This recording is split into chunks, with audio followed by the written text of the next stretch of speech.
ಉಮಾ ಸ್ವಯಂಭೂ ಅಂದರೆ ಇಲ್ಲಿ ಉದ್ಭವ ಆಗೋದ್ರಿಂದ ಅದು ಉಮಾ ಸ್ವಯಂಭೂ ರಾಮೇಶ್ವರ ಅಂತೇಳಿ ದ್ವಾಪಾರಿಗಳ ಪ್ರಚಲಿತ ಬಂದಿತ್ತು. ರಾಮ ತೀರ್ಥ ಯಾಕೆ ಹೆಸರು ಬಂದಿತ್ತಪ್ಪ ಅಂದ್ರೆ ಇಲ್ಲಿ ಅವರು ಬಂದು ನೆಲೆಸಿದ ನಂತರ ಅಲ್ಲಿ 7 ತೀರ್ಥಗಳನ್ನು ಉದ್ಭವ ಮಾಡಿದರು. ಒಂದು ತೀರ್ಥ, ಪೌವಾತಿ ತೀರ್ಥ, ಪಾಪನಾಶನ 7 ತೀರ್ಥಗಳನ್ನು ಉದ್ಭವ ಮಾಡೋದ್ರಿಂದ ರಾಮನು ಇಲ್ಲಿ ತಪಸ್ಸು ಮಾಡಿದ್ರಿಂದ ಅದಕ್ಕೆ ರಾಮತೀರ್ಥ ಅಂತೇಳಿ ಉಮಾ ಸ್ವಯಂಭೂ ರಾಮೇಶ್ವರ ಅಂತೇಳಿ ಬಂತು. ರಾಮತೀರ್ಥ, ದಕ್ಷಿಣ ಕಾಶಿ ರಾಮತೀರ್ಥ ಅಂತೇಳಿ ಇಲ್ಲಿ ಹೆಸರು ಬಂದಿತ್ತು, ಪ್ರಚಲಿತ ಬಂದಿತ್ತು.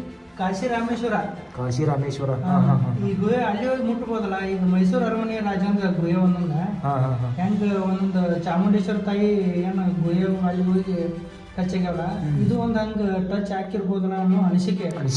ಆದ್ರೆ ಏನ ಎಕ್ಸಾಕ್ಟ್ ಗೊತ್ತಿಲ್ಲ ಯಾರಿಗೆ, ಎಕ್ಸಾಕ್ಟ್ ಯಾರು ಹೋಗಿಲ್ಲ.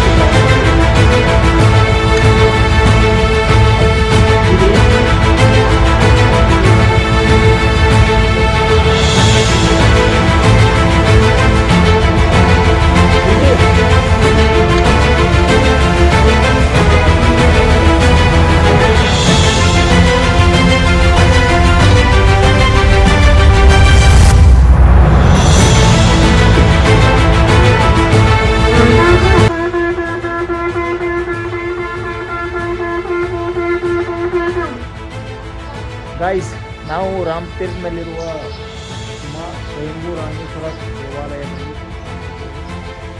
ಸರ್ ಒಂದಕ್ಕಲ್ಲಾಗ ಹೆಂಗೆ ಮಾಡಿರ್ಬೇಕ್ರಿ ಗೈಸ್. ನೋಡಿ ಗುಡಿ ಹಂಗೆ ಕಾಣೈತಿ. ಸ್ವಲ್ಪ ಮ್ಯಾಗ ಬಂದು ವಿಡಿಯೋ ಮಾಡತ್ತೀನಿ, ಮಸ್ತ್ ಕಾಣಿಸ್ತಾ ಐತಿ.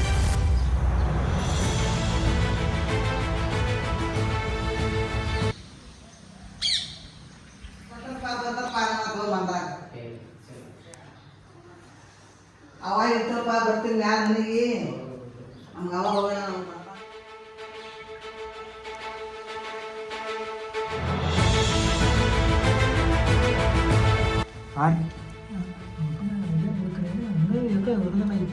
ಬಗ್ಗೆ ಹೋಗೋದಕ್ಕತಿ ಇಷ್ಟ ಐತಿ ಬಿಡಿ. ಹೆಂಗೆ ಮಾಡಿರ್ಬೇಕು ನೋಡಿ. ನಾವು ಏನೋ ಒಳಗೆ ಗುಮ್ಮೈತಿ ಗುಮ್ಮೈತ್ರಿ ನೋಡ್ಲಾಗಿ